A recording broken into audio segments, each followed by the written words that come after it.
த furious. இந்த படத்தோட ட்ரெய்லரை பார்த்துட்டு எனக்கு ஒரு எக்ஸ்பெக்டேஷன் இருந்துச்சு, ஒரு டீசெண்டான ஆக்ஷன் மூவியாக இருக்கும் அப்படிங்கிறது தான் என்னோட எக்ஸ்பெக்டேஷனாக இருந்துச்சு. நான் அதை வச்சுட்டு தான் படத்துக்கு போனேன். அங்கே போய் பார்த்தா படம் என் எக்ஸ்பெக்டேஷன்லாம் தூக்கி சாப்பிட்டுருச்சு. சும்மா செதுக்கியிருக்கானு ஒவ்வொரு ஃபைட்டும். படம்னா இது தாண்டா படம் அப்படிங்கிற மாதிரி இருக்கு இந்த படம்.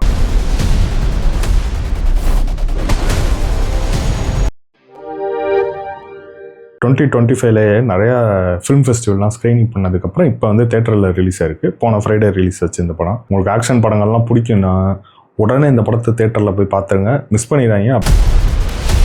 படத்தோட கதை ஒரு ஹீரோ, அவர் வாய்ப்பை இயலாதவர்.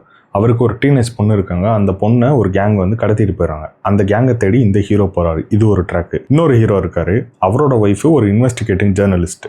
அவங்க இந்த கடத்தல் கும்பலை தேடி போய் காணாமல் போயிட்டாங்க. ரொம்ப நாள் ஆச்சு அவங்க காணாமல் போய். அவங்கள தேடி இன்னொரு ஹீரோ வராரு. இப்போ அவங்க ரெண்டு பேருமே ஒரு பாயிண்ட்ல மீட் பண்ணுறாங்க. ரெண்டு பேர் சேர்ந்து காணாமல் போனவங்கள கண்டுபிடிச்சாங்களா இல்லையா, அதான் இந்த படமே. கதை சிம்பிள் தான், லீனியராக இருக்கும், ட்விஸ்ட் அண்ட் டர்ன்ஸ் எதுவுமே இருக்காது. ஆனால் அவங்க எடுத்த விதம் இருக்கு இல்லையா, நான் முன்னாடி சொன்ன மாதிரி செதுக்கியிருக்கேன், லிட்டரலாக செதுக்கியிருக்காங்க கைஸ். இந்த மாதிரி ஒரு அழகை லைஃப்ல நான் பார்த்ததே இல்லையா. அதுல என்ன பியூட்டினா மொத்த அழகையும் கூட பாத்தியா, அங்க நிக்கிற நீ கை கொடு இது கை இல்லையா ஒளியா. ஐயோ படத்துல 99% சண்டை மட்டும்தான் படத்துல இருக்கு. ஃபர்ஸ்ட் ஒரு 5 to 10 minutes தான் பேச்சு. அதுக்கப்புறம் படம் ஃபுல்லாக வீச்சு தான். செம்ம ரேசியாக போகும். படத்தில் உங்களுக்கு வந்து ப்ரீத்திங் ஸ்பேஸே இருக்காது. அங்கங்கே லாஜிக் இல்லைனாலும் படத்தில் ஃபைட் எல்லாமே மோஸ்ட்லி கிரவுண்டடாக தான் இருக்குது. அதனால் அடிக்கிற ஒவ்வொரு அடியும் நம்ம மேலே விழுகிற மாதிரி இருக்குது. செம்ம இம்பாக்டாக இருக்குது. இதுக்கு ரொம்ப ஹெல்ப் பண்ணியிருக்குது படத்தோட SFX, சவுண்ட் எஃபெக்ட்ஸ். திட்டும்னு அடிக்கும் போது நமக்கு நெஞ்சில் தம்முன்னு கேட்குது. அதுக்கப்புறம் படத்தில் இந்த எலும்பு முறிகிறது, ரத்தம் தெரிக்கிறது, அந்த மாதிரி சவுண்ட்ஸ் எல்லாமே இந்த எக்ஸ்பீரியன்ஸை பயங்கரமாக என்ஹான்ஸ் பண்ணி காட்டுது. ஒரு சில படங்களில் ஆக்ஷன் சீன்ஸ் கேமரா வந்து ஃபாஸ்ட்டாக காட்டணுங்கிறனா ரொம்ப ஷேக்கியாக எடுத்திருப்பான். அது வந்து நமக்கு வந்து ஒரு இல்யூஷன் ஏற்படுத்தும், ஏதோ ஃபாஸ்ட்டாக என்னமோ நடந்துகிட்டு இருக்கு அப்படிங்கிற மாதிரி. உண்மையிலே அந்த படத்தில் அப்படி எதுவுமே ஃபாஸ்ட்டாகவே நடக்காது. தலைவலி தான் வரும் அந்த மாதிரி சீன்ஸ்லாம் பார்க்கும்போது. இந்த படத்துலையும் கேமரா மூவ்மெண்ட்ஸும் ஃபாஸ்ட்டாக தான் இருக்குது. ஆனால் எந்த இடத்துலையுமே ஷேக் இல்லை, ஸ்மூத்தாக இருக்குது. யார் அடிக்கிறாங்க, யாருக்கு அடி விழுகுது, இது எல்லாமே நமக்கு ரொம்ப கிளியராக புரியுது.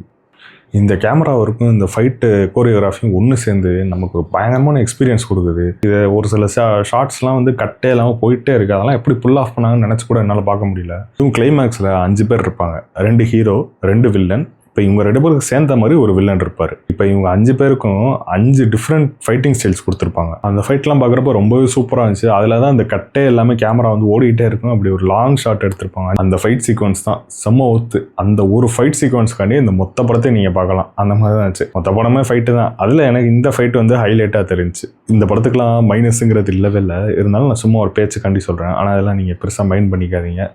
ஸ்டோரி வந்து ரொம்ப ப்ரெடிக்டபுளாக இருக்கும். இப்படி ஆரம்பிச்சு இப்படி தான் போய் முடியுங்கிறது உங்களால் ஈஸியாக கணிக்க முடியும். அதை நான் ஆரம்பத்திலே சொன்ன மாதிரி படத்தில் ட்விஸ்ட் டர்ன்ஸ் அந்த மாதிரி எதுவுமே இருக்காது. ஃபுல் அண்ட் ஃபுல் ஃபைட்டில் மட்டும்தான் ஃபோக்கஸ் பண்ணி எடுத்திருக்காங்க. இதில் வந்து ப்ரீத்திங் ஸ்பேஸே இல்லைன்னு நான் சொல்லியிருந்தேன் இல்லையா, அதில் எங்கேயாவது கேரக்டர் டெவலப்மெண்ட்லாம் அதெல்லாம் சுத்தமாக இல்லவே இல்லை. வெறும் ஃபைட்டு மட்டும்தான் அவங்களோட மெயின் ஃபோக்கஸாக இருந்துச்சு. ஆனால் அது எல்லாமே ரொம்ப சின்ன குறைகள் தான். இந்த படம் பார்க்கும்போது ஃபுல்லாக என் மைண்டுக்கு பழைய ஜாக்கி சான் படங்கள், ஹூஆமே, armour of the god, twin dragons, first strike, police story, அப்புறம் டோனிஜா படங்கள், அப்புறம் ஜான் விக் படங்கள், அப்புறம் ரைடு 1, ரைடு 2, இந்த மாதிரி படங்கள்லாம் ஞாபகம் வந்துக்கிட்டே இருந்துச்சு. இந்த மாதிரி படங்கள்லாம் உங்களுக்கு பிடிக்கணும், உங்களுக்கு தான் இந்த படம் வந்து ஒரு பெரிய ட்ரீட்டாக இருக்கும் உங்களுக்கு.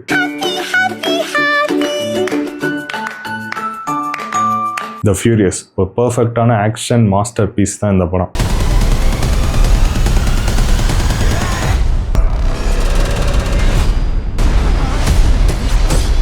இந்த படம் நீங்கள் பார்த்துட்டீங்களா? உங்களுக்கு எப்படி இருந்துச்சு? கமெண்ட்ஸில் சொல்லுங்கள். நன்றி, வணக்கம்.